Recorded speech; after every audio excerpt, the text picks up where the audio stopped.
Hey les amis, c'est le Parisien, comment ça va? Bon alors ce match Montpellier-Paris Saint-Germain, le match vient de se terminer. Victoire écrasante de nos rouges et bleus, 6 buts à 2 à Montpellier avec un triplé de Kylian Mbappé, un but de Vitinha, un but de Kanginli et un but de Nuno Mendes. Jeu, 7 et match, rien à dire. Franchement, quel match.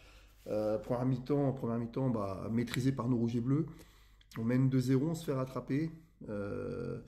On se fait rattraper à 2-2 avec un pénalty imaginaire pour Montpellier. Il n'y a pas faute de Donnarumma. Vraiment, même avec la vidéo et la VAR, l'arbitre a se fait pénalty alors qu'il n'y a pas pénalty. Puis ensuite, en deuxième mi-temps, vu que Paris, on s'est senti un peu, on va dire, couillé par l'arbitrage, quoi. On leur a mis 4 buts. 4 buts, mais ce soir, des buts. Ce soir, les 6 buts sont exceptionnels. Franchement, ce soir, on a mis des buts de classe mondiale, le PSG. Le but de Kylian Mbappé, il est exceptionnel. Le but de Vitinha, le but de Kanginli. Voilà, on a fait vraiment un gros match. On a vu un gros PSG ce soir. 6 buts à 2 à Montpellier, il faut le faire. Déjà marqué 6 buts à l'extérieur, il faut le faire. À Montpellier aussi, c'est un bon club, Montpellier. Donc voilà, même si c'est pas le plus gros Montpellier qu'a connu la Ligue 1, ce soir, Paris, vraiment, on fait le job. Avec un grand Kylian Mbappé. Franchement, on a écrasé Montpellier. Avec un grand Kylian Mbappé, donc 3 buts. Triplé de Kiki. Ouais, pour sa dernière saison chez nous à Paris, franchement, Mbappé, il est exceptionnel. Franchement, faut être honnête.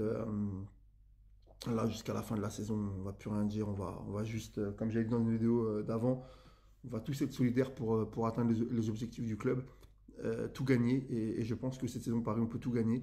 Voilà, pour moi, l'homme du match ce soir, c'est Vitinha quand même, parce que Vitinha au milieu de terrain, parlons-en, mais quel joueur, quel joueur. C'est Marco Verratti, mais lui, il marque des buts.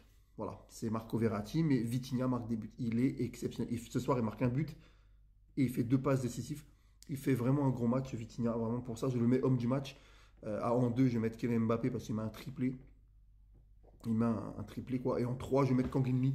Voilà, le Coréen qui a fait un match exceptionnel aussi. J'aurais pu mettre d'autres joueurs, mais franchement, ces 3-là, pour moi, ont été au-dessus des autres.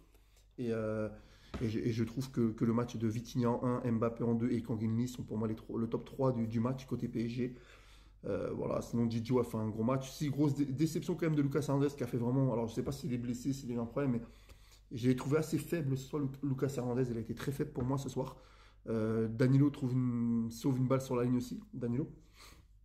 Zaïre Emery met le poteau. Bonne rentrée de Zaïre Emery. Bon match d'Ugarte. Beraldo, comme d'hab, un bon match depuis qu'il est arrivé. Hakimi, il a été au top aussi. Quel match d'Achraf Hakimi, quel joueur. Voilà, sinon Colomoni a fait une passe d'ess à Ali. Barcola a fait un match, quelques accélérations, mais c'était pas ouf. Mais bon, on va dire que c'est un match moyen de Bradley Barcola.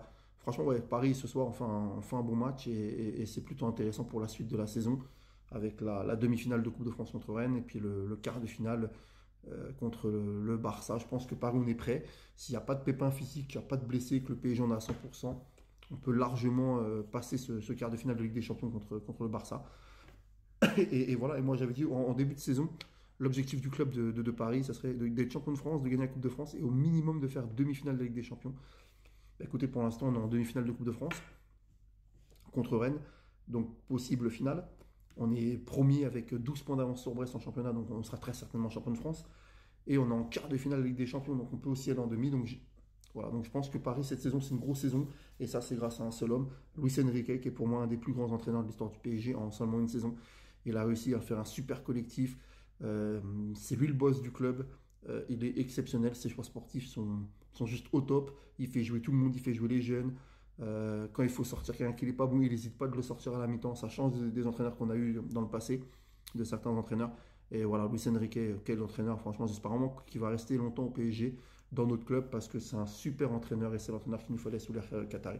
Donc voilà les amis, super victoire du PSG 6-2, jeu 7 et match.